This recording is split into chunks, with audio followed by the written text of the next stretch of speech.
Raya. Ahora llega el turno de Ana González Tizón, que es profesora de genética aquí en la Universidad de Coruña y divulgadora científica, y nos va a hablar de una mujer gallega extraordinaria de la que quizá nunca oísteis hablar. Y por cierto, estuve buscando información de Ana, que ya estás por aquí detrás, estuve buscando información suya en internet y encontré que en su ficha del grupo de investigación en biología evolutiva, su email es hakuna@udc.es. Así que supongo que eres fan Antisistema total. Fan del Rey León. Antisistema total. Claro. Bueno, pues Todo. vive y Ana, deja punto. vivir. Ana, Hakuna Matata. A Ana hay que aplaudir, ¿no? Vale, gracias.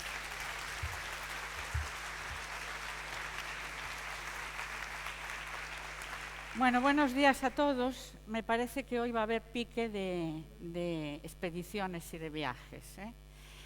A mí me ha tocado hablar, me ha pedido Huicho que hablase de Isabel Zendal Gómez.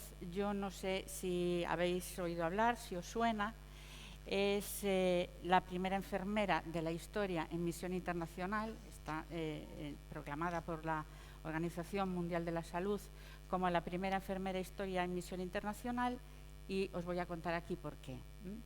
Es una historia, la historia de Isabel, que afecta principalmente, bueno, pues a nuestra comunidad, a Galicia. Esta mujer, como vamos a ver más adelante, bueno, pues era gallega, de una aldea muy próxima a La Coruña. Pero antes de entrar en el tema de Isabel, a mí me gustaría que pensaseis y que contestéis a la pregunta de ¿cuál creéis que ha sido la enfermedad infecciosa más mortífera de la historia de la humanidad? ¿La sabéis? La gripe, la viruela, la peste, ¿vale? Bueno, pues efectivamente fue la viruela la más mortífera de todas las enfermedades infecciosas.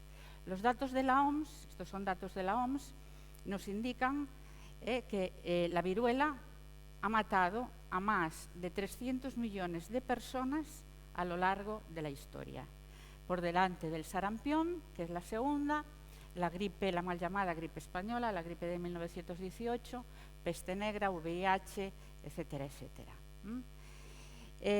La viruela, bueno, como sabéis, está producida por un virus. El 40% de las personas que sufrían viruela se morían.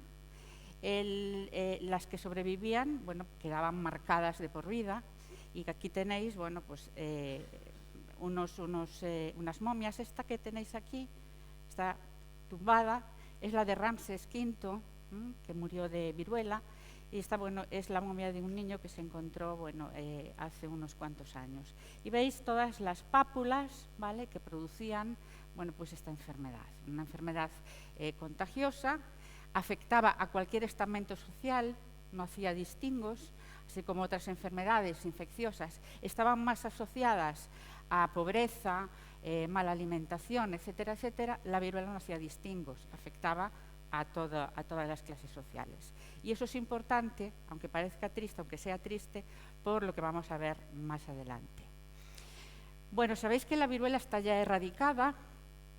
En las campañas masivas a nivel mundial de vacunación de la viruela se realizaron entre los años 1966 y 1980, 14 años de campaña de vacunación mundial.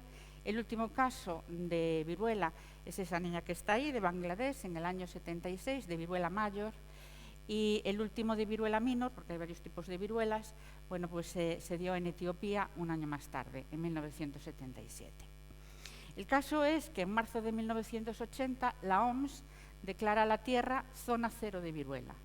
Es la única enfermedad, junto con la peste bovina, que está erradicada totalmente, enfermedad infecciosa. ¿Vale? A partir de 1980, zona cero. Bueno, ¿contribuyó España a la erradicación mundial de la viruela? Pues vamos a ver, sí, muchísimo. ¿Cómo y cuándo? ¿Quiénes participaron y quiénes protagonizaron esta misión? Pues lo vamos a ver ahora a continuación. Bien, la Real Expedición Filantrópica de la Vacuna, que es la expedición que se va a encargar de llevar la vacuna de la viruela a todos los territorios españoles de ultramar, partió del puerto de La Coruña en 1803 y realizó una labor que se prolongó durante 3 años. Es filantrópica en todo el contexto de lo que significa la palabra filantropía, es decir, gratuita y universal. Surge como el primer instrumento sanitario público realizado por un gobierno para erradicar y ayudar, ayudar a erradicarla, ¿vale? Y tenía una misión con 3 objetivos muy claros, que era difundir el beneficio de la vacuna en todos los territorios de ultramar, instruir a los médicos y a todas las personas que quisieran ayudarlos, enfermeros, practicantes, etcétera, etcétera, y crear las llamadas juntas de vacunación en todos aquellos lugares por los que pasaba la expedición. Las juntas de vacunación iban a ser las encargadas de perpetuar la continuación de la vacunación, de conservar la vacuna, además, de mantenerla, de transportarla y de aplicarla al mayor número posible de personas. Durante los 3 años que duró la exposición, se calcula, la expedición, perdón, se calcula que se vacunaron unos 2 millones de personas. Daros cuenta que la viruela estaba diezmando poblaciones enteras. El que pone en marcha la expedición filantrópica es Carlos IV. Carlos IV recibe noticias de sus virreinatos, informando de que la gente, las poblaciones, sobre todo las poblaciones indígenas, se estaban muriendo masivamente debido a la viruela. Entonces, bueno, él se preocupa porque además sus hijos habían pasado la viruela, sus antepasados habían pasado la viruela, y decide, bueno, pues poner en marcha la expedición de la que estamos hablando aquí, que, como os decía antes, parte del puerto de La Coruña en 1803 en la goleta María Pita. Esta expedición constaba aproximadamente de unos 27 marineros, de un equipo médico, científico, de la vacuna, tenían que llevar la vacuna, y de un personaje que se incorpora en el último momento a la expedición. Este era el equipo sanitario, muchos de vosotros ya os suena Balmis, ¿vale? Balmis era el director de la expedición, como subdirector iba Salvani. Llevaban 2 ayudantes de cirugía, 2 practicantes y 3 enfermeros. Como veis, todo un equipo formado por hombres, y toda la tripulación, todos los marineros, evidentemente, el capitán de la corbeta, pues eran también hombres. Bien. En el último momento, como os digo, y lo cuento todo muy rápido porque tenemos media hora y no nos da para más, esta es la última incorporación a la expedición, la única mujer de la expedición, que va a desarrollar un papel muy importante, ¿de acuerdo? Se llama Isabel Zendal Gómez, es una gran desconocida y un enigma para casi todos nosotros. También vamos a ver a lo largo de la charla por qué. Isabel nace en esta aldea. Esta aldea está al lado de Órdenes, a unos 15 kilómetros de Órdenes. Esta es la aldea en la actualidad. Si esta aldea es así en la actualidad, fijaos cómo sería en el siglo, a principios del siglo XIX, finales del siglo XVIII. Tenéis ahí el mapa con la ubicación, porque parece fácil de encontrar, pero bueno, hay que dar unas cuantas vueltas para llegar a Parada, a la aldea de Isabel. Lo llamativo, evidentemente, y como podréis imaginar, es que Isabel, ¿vale?, procedía de una familia que era lo que se llama pobre de solemnidad. Es decir, básicamente no tenían dónde caerse muertos. Eso es lo que significa en Galicia pobre de solemnidad. Los estudios que realizaron 2 periodistas y una historiadora, 2 periodistas de aquí de Coruña y una historiadora madrileña, fueron capaces de revelar y de conseguir los antecedentes familiares de Isabel. Se han localizado a los abuelos paternos, quienes eran, a la madre y al padre. Fijaros que ahí está reflejado. Estos son documentos de los archivos históricos, ¿vale? En el caso del padre ya se refleja que era pobre de solemnidad, y estos son los hermanos de Isabel. Eran en total 9 hermanos. La mayoría, 3 de ellos mueren muy jóvenes. Se tiene algún dato de su hermana mayor, Bernarda, pero del resto no se sabe absolutamente nada. Y esto es lo que sabemos de los orígenes de Isabel. Era muy pobre y nada más. El caso es que Isabel, con todo lo pobre que era, aprendió a leer y a escribir. Y se cree, esto no está todavía demostrado, todavía no se han encontrado datos, se cree que llega a Coruña con una edad comprendida entre los 12 y 15 años y entra a trabajar como criada en la casa, pues, de unos señores de la ciudad. En el 31 de julio de 1796 nace su hijo, es madre soltera, con toda la lacra que eso suponía en aquellos momentos, y lo que está perfectamente demostrado y comprobado es que el 24 de marzo de 1800 la nombran rectora, directora de la Casa de Expósitos de La Coruña. Casa de Expósitos y Hospital de la Caridad eran los estamentos que controlaban y se encargaban de la cantidad de niños huérfanos o abandonados que había en aquella época. Hay que situarse un poco en el contexto de aquellos tiempos. Esta es la vieja Casa de Expósitos, que estaba situada donde está ahora el Instituto Zalaeta.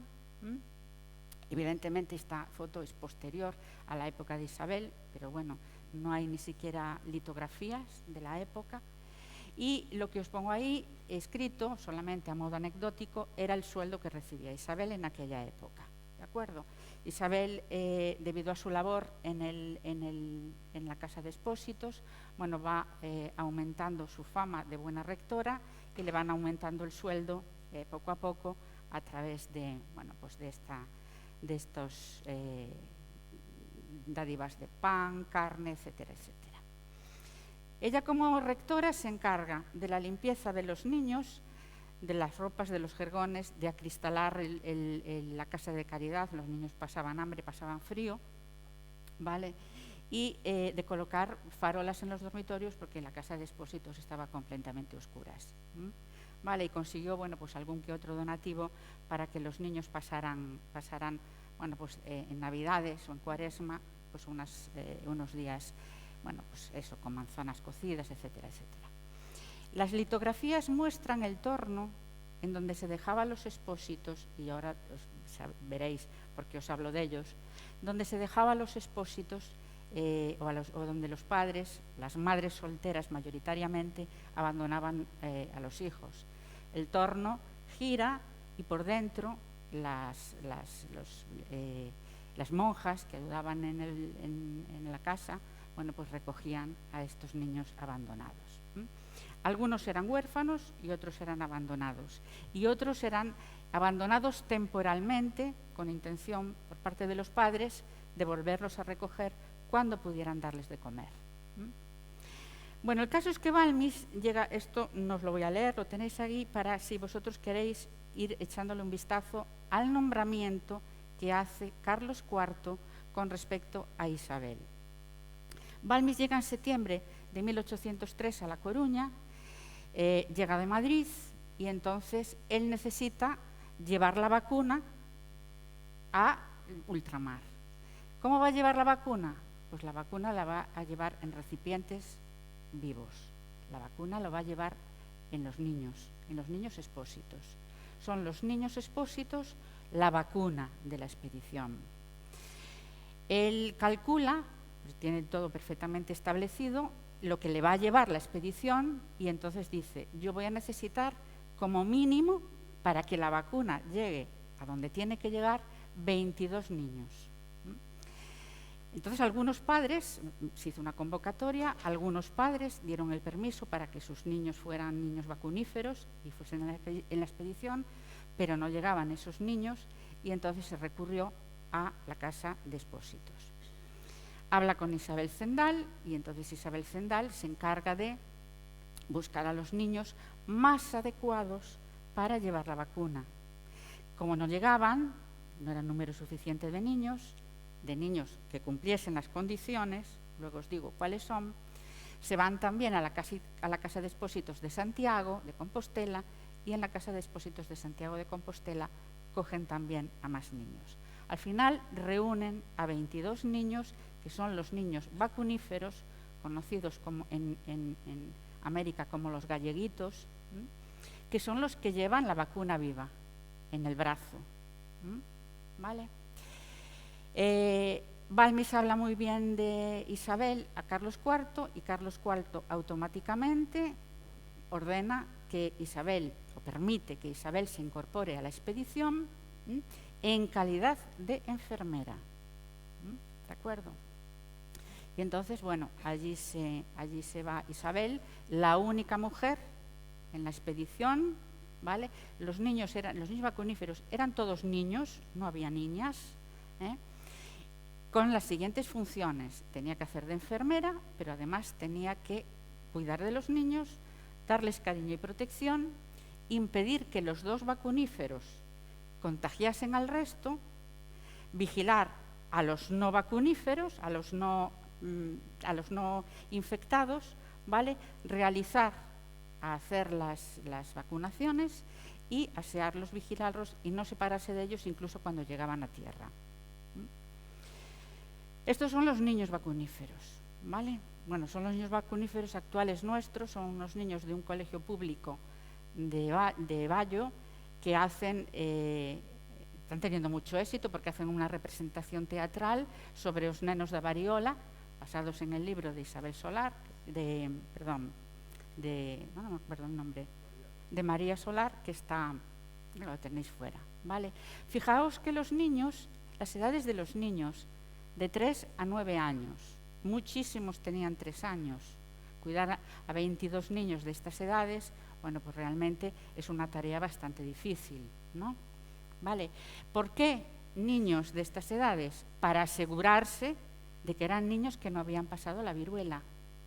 ¿De acuerdo? Y la viruela, la vacuna, la llevaban de brazo a brazo. Es decir, vacunaban de cada vez a 2 niños para asegurarse de que si la vacuna no prendía en uno, al menos prendiese en el otro niño. Los 2 niños vacunados con la viruela tienen que estar aislados en el barco del resto de niños durante todo el tiempo que dura la enfermedad, que es bastante largo. Bien, sale la expedición con los 22 niños, Isabel y todo el equipo, del puerto de La Coruña el día 30 de noviembre de 1803 y llegan en diciembre, el 9 de diciembre a las Islas Canarias, en donde están un mes vacunando a la población. Salen hacia Puerto Rico, en donde llegan un mes más tarde, el 9 de febrero, y allí también se quedan otro tanto vacunando a la población de Puerto Rico. De Puerto Rico se van a Caracas, ¿vale? Caracas y La Guaira, en marzo de 1804, y ahí Balmis decide que la expedición se divida, porque no va a haber tiempo, la vacuna se está acabando. Los niños vacuníferos que salieron de Coruña ya estaban todos prácticamente vacunados. Bien, entonces se divide la expedición de tal forma que Salvani y un grupo del equipo se van a vacunar toda la parte oeste de Sudamérica. Es una parte de la expedición muy dura, la más dura de la expedición, debido a todo lo que tuvieron que pasar. Dura muchos años, fijaos que en 1810 aún están vacunando en Sudamérica. De hecho, Salvani se muere en Cochabamba y es la única persona de la expedición en donde se conoce su tumba. Y Balmis, con Isabel y el resto del equipo científico, se marcha a vacunar a Cuba. En Cuba se empiezan ya a quedar muy pocos niños, con lo cual piden que se incorporen a la expedición más, pero les resulta imposible conseguirlos. Balmis tiene que comprar esclavos, compra 2 niñas esclavas para seguir la expedición hasta México y un tamborcillo de un regimiento del ejército cubano. Salen de Cuba con estos 3 nuevos niños vacuníferos y llegan a México. Y en México vacunan todo Yucatán, la parte de Mesoamérica, todo Guatemala, ¿vale? No veo el puntito, todo Guatemala, Nicaragua, etcétera, etcétera. Y en México, ya en Ciudad de México, consiguen nuevos niños vacuníferos. Se quedan los 22 galleguitos allí y consiguen 25 niños mexicanos que continúan la expedición con Isabel y con Balmis hasta las Islas Filipinas y Macao y Cantón. En las Islas Filipinas están también un tiempo, ¿vale? Hacen también subdivisiones de la expedición para poder vacunar todo Filipinas, y después de un tiempo, un año aproximadamente, Isabel regresa a México, mientras que Balmis cierra la vuelta al mundo, y sube por África y por Santa Elena hacia España. Llega a España, llega a Lisboa en agosto de 1806 y en septiembre llega a Madrid. Bien, Isabel se queda en Puebla de Los Ángeles, que era donde había dejado a su hijo. Su hijo iba en la expedición, era otro niño vacunífero, y entonces Isabel llega a México de vuelta, llega enferma, muy enferma, se queda en Puebla de Los Ángeles y ahí se pierde todo el rastro de Isabel Zendal. Ya no sabemos más de ella, no se sabe más de ella. Se supone, bastante acertadamente, que posiblemente ella continuase en Puebla como enfermera, porque de hecho la Escuela de Enfermería de Puebla lleva su nombre, lleva el nombre de Isabel Zendala y Gómez. Con su apellido hubo muchísimos problemas y confusiones, ¿vale? Y entonces, bueno, lleva la escuela su nombre. Los científicos importantes del momento, Humboldt y Jenner, que es el descubridor de la vacuna, ¿vale?, de la viruela, bueno, pues no tuvieron más que palabras de elogio ante esta expedición, bueno, que vacunó, ya os digo, a unos 2 millones de personas en aquella época. Como de la historia no se sabe más, sí que se sabe, o puede uno imaginarse, ¿vale?, cuáles son las consecuencias. Las consecuencias es que comenzó la campaña de vacunación que ha llevado a la erradicación de esta terrible enfermedad, y el legado que nos dejó. Para comentaros un par de cosas, sobre todo del legado. Es precursora del desarrollo de los programas de salud pública que se llevan a cabo en muchos países. Es precursora de la institucionalización de las vacunas, de las campañas de vacunación, de una forma organizada y reglada. ¿Vale? Esto fue un proyecto de investigación que estaba perfectamente estructurado. Fue precursora de los programas de educación sanitaria, que son vigentes en la actualidad. Precursora de una transferencia de conocimiento y de tecnología, la que había en aquella época, destinada a alcanzar la mejora de los receptores, ¿vale? Precursora del desarrollo de proyectos científicos, esto os lo voy a comentar ahora, y precursora de la participación de la mujer, que aunque a pequeña escala, ¿vale?, todos los participantes en la expedición siempre exaltaron el papel tan importante que hizo Isabel en la expedición. Es desarrollo de proyectos científicos porque Carlos IV saca una convocatoria pública de proyectos científicos para llevar la vacuna. Y gana. El mejor fue el de Balmis, pero es la primera vez que hay, bueno, pues una convocatoria de proyectos públicos. Por eso os lo pongo aquí. A día de hoy, bueno, pues hay varios monumentos, ¿vale?, conmemorativos de esta expedición, que es mucho más larga y pasan muchas más cosas, pero no tenemos demasiado tiempo. Está yo no sé si lo conocéis, este es el balcón de la expedición, que está en la Domus, en los museos científicos coruñeses. Tenemos una estatua dedicada a Isabel Zendal y a los niños vacuníferos en el Paseo Marítimo, no sé si la habéis visto. ¿Sabíais que esa era Isabel Zendal? Tenemos el nombre de una calle, de esta calle pequeñita que va desde la Ciudad Vieja al Rectorado, cruzas justo enfrente, tienes el paso de peatones, una calle de 30 metros debe tener. Este año le cambiaron el nombre, pero estaba mal la placa, ponía calle Isabel Gómez Zendala o López Gandalia, y le pusieron el nombre correcto. Ya veis que en un sitio muy bonito. Vamos a meternos aquí con quien hay que meterse, ¿vale? ¿De acuerdo? Esa es la calle. Esta es la placa que le pusieron a los 5 niños de Santiago de Compostela. La Casa de Expósitos en Santiago de Compostela es hoy la entrada al Hostal de los Reyes Católicos. Y entonces tienen esta placa con los 5 nombres de los niños vacuníferos. Y esa es la placa que le pusieron el año pasado los políticos a Isabel Zendal en su aldea. Esa plaquita que veis ahí, ¿vale? Mirad dónde está colocada. Es aquel lavadero, ¿vale? ¿De acuerdo? Hombre, yo no quiero ser muy moralista, no lo pretendo, solo pretendo dar a conocer la historia de Isabel Zendal y de su papel en la Real Expedición.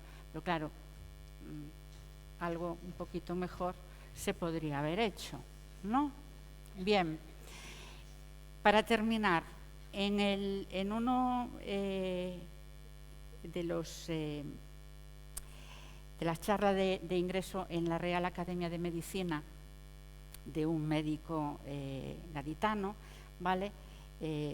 Hizo el discurso de ingreso sobre la Real Expedición Filantrópica, ¿vale?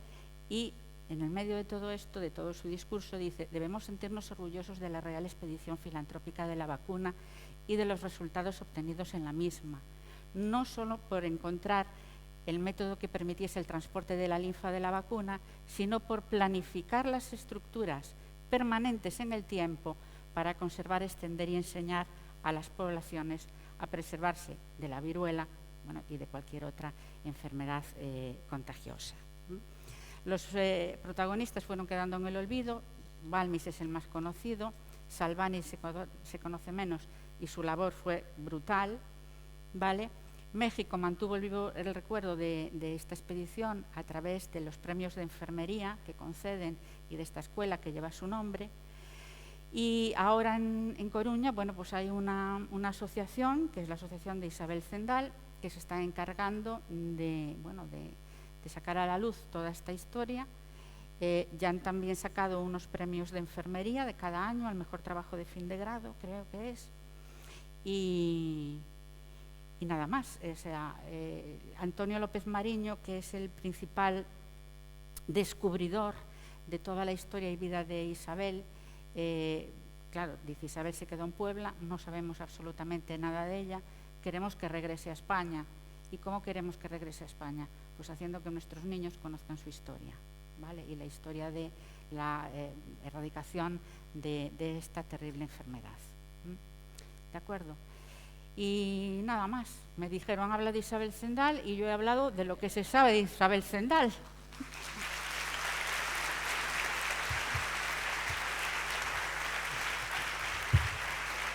Vamos a ver si hay alguna pregunta.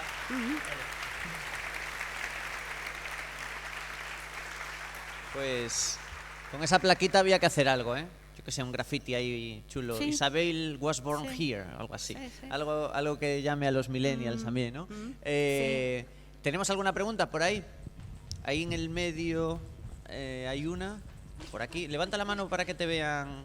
Ah, espera, que está llegando el micrófono. El micrófono está llegando. Viaja más lento que la luz. Ahí. Por ahí. ¿Hay alguna más? Sí. Por ahí. ¿Qué sabes de una propuesta que hay de que el chus tenga el nombre de Isabel Zendal o algo así? Sí, se está intentando que el complejo hospitalario lleve el nombre de Isabel Zendal, le cambien el nombre que tiene ahora por el nombre de Isabel Zendal. Están gestionándolo, pero no sé si se conseguirá o no se conseguirá. El Parlamento de Galicia sí que ha sacado una publicación sobre todos los documentos históricos que hay sobre Isabel Zendal. Está intentando también hacer, o está ya haciéndola, una unidad didáctica para enseñar en los colegios, para preparar en los colegios a los niños. Parece que hay bastante labor y bastante interés en en sacar esta figura adelante, pero vamos, de momento son eso, gestiones, ¿vale? No parece que vayan muy mal, pero ahí ya se juntan otras cosas. O sea que el chus pasaría a llamarse Chuiz. No, Isabel. Complejo Hospitalario Isabel Zendal, supongo que será así. Muy bien, el chus siempre hace gracia. El de Orense es Chou, ¿lo sabéis?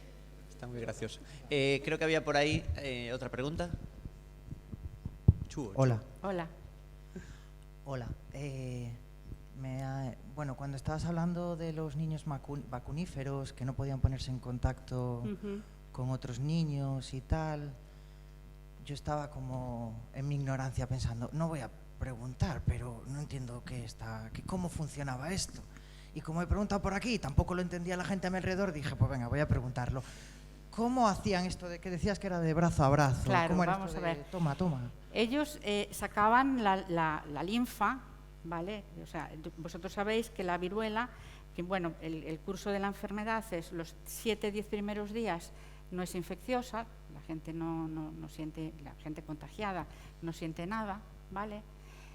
Todo un poco de malestar. A partir de los 10 días la temperatura empieza a subir de manera brutal, empiezan a salir todos los granitos por la boca y por la garganta, y después de unos días ya empiezan a salir esas pápulas que veíais en las diapositivas, y después las costras, que son las que dejan todas las marcas, ya visteis, a nivel de hueso. O sea, lo que veíais en las momias, o sea, eran prácticamente tejido óseo.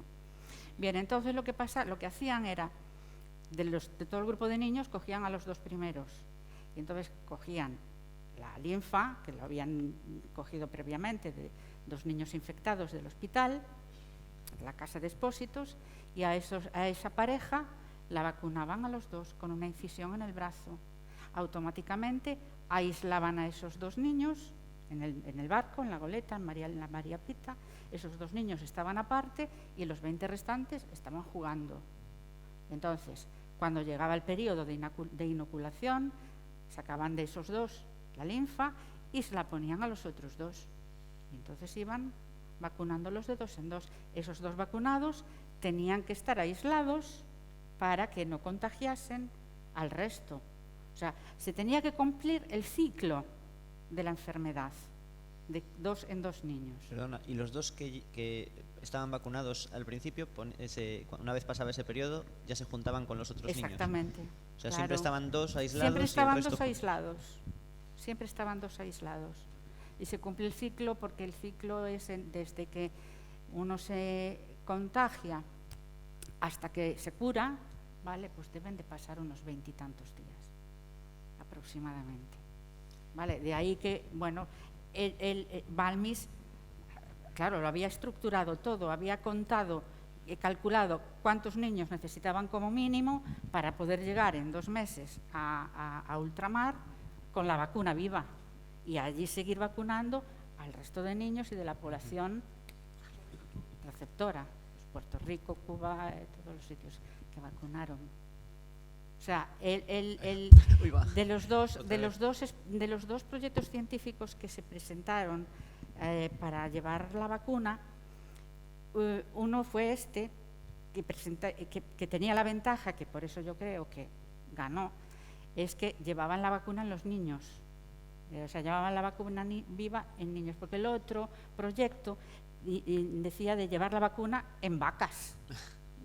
Claro, pero automáticamente dijeron, es que llevar 22 vacas o 24 vacas con todo lo que comen y lo que beben las vacas en una goleta, y entonces por eso, claro, se llevaron a los niños. Que también hay muchos comentarios sobre utilizar a los niños para esto. Eran como los tributos de los Juegos del Hambre, ¿no? Bueno, está bien. Creo que había otra por ahí y luego volvemos a ti, que creo que tenías una... Sí. Hola, la pregunta es si se sabe... ¿Dónde estás? Por ahí, por ahí. Se sabe qué causa, o una o varias causas que hicieron posible que una historia tan increíble como esta, una historia de altruismo, de filantropía, al margen de la ética en el tema de los niños o de los méritos de esta mujer, cómo esta historia se ha contado tan poco. Quiero decir que si esto hubiese sido una historia inglesa o francesa, Efectivamente. esto estaría en todos los libros, películas. Eso es indudable. Pero ¿cuál es la causa? Que ha sido... Yo creo que la causa fue que cuando Balmis regresa a España, tenemos la invasión francesa. Hay varios motivos, ¿vale? Algunos son motivos históricos. Entonces, bueno, ahí hay problemas con que todo el ejército de Napoleón se enfrenta a Balmis por razones que, bueno, no sé exactamente cuáles son, y muchos de los trabajos y de las cosas que dejó escritas Balmis las quemaron directamente. ¿Vale? Por otra parte, el caso de Isabel es que hubo una confusión de un siglo y pico sobre su nombre. En principio se pensaba que tenía origen irlandés o vasco, porque el apellido Zendal es muy poco frecuente en Galicia, y entonces, bueno, pues no se supo. De hecho, el que esclareció todo el problema del apellido y de los orígenes de Isabel fue este periodista que os digo, Antonio López Mariño. Y entonces, bueno pero evidentemente en España cualquier gesta se publica y se estudia, pero las científicas no. Si esto hubiese ocurrido bueno, Jenner, yo creo que Jenner, bueno, no es opinión mía, ¿no? Que estaba un poco fastidiado por no haber sido Inglaterra la que hizo esto, ¿vale? Y ya te digo, es que si hubiese posiblemente sido otro país, esto se sabría muchísimo más. O sea, y es que además en los libros de historia aquí se estudia, bueno, pues todas las guerras, pues María Pita, Agustina de Aragón, etcétera, etcétera. Pero estas gestas... Pero esto no. Gracias. Entonces, claro, yo creo que es una aportación muy importante de España a la salud de la humanidad. Pero bueno, vamos a intentar eso, que la gente lo conozca. Creo que querías hacer otra pregunta. Y no quiero ser moralista, ¿eh? Coge el micro, que se te oiga un poquito. ¿Qué pasó con los chicuelos? Uy, ese es tema de otra charla. Ese es tema de otra charla porque la historia es triste.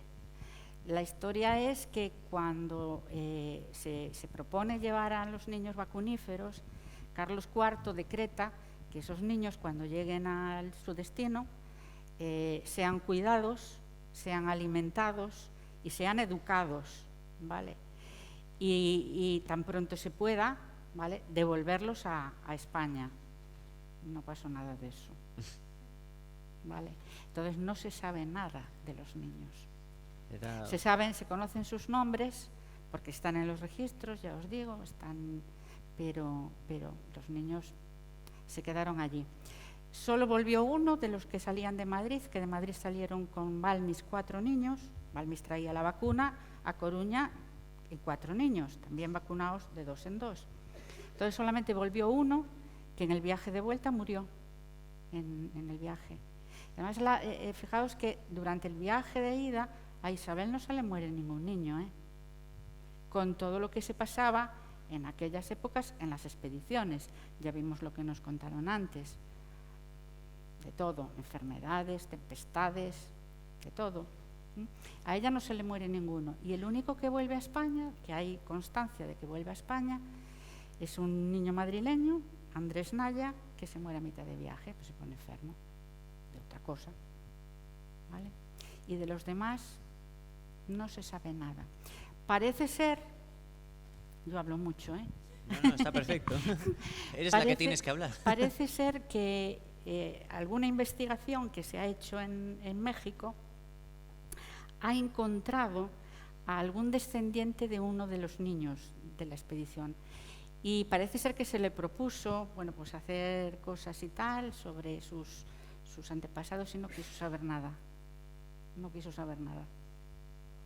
Todo lo que sé, lo que os estoy contando, lo sé a través de los investigadores, que son, ya os digo, Antonio López y Susana Ramírez Martín, que son los que pusieron, o sea, dieron luz a toda esta historia.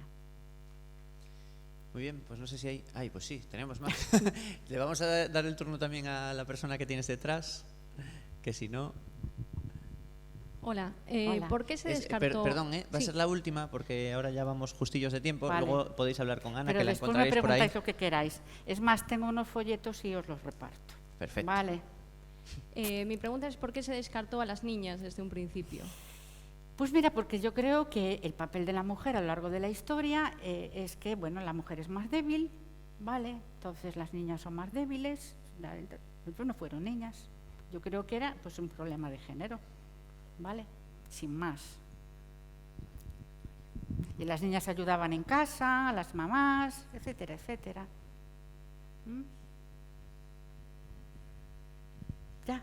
Perfecto, perfecto. Pues si os parece... Bueno, le damos otro aplauso a Ana, por supuesto. Y la cogéis por los pasillos y ya la interrogáis y que os dé esos folletos. Así que muchísimas gracias. Hacemos un descansito de 3 minutos más o menos y retomamos con la última charla de la mañana.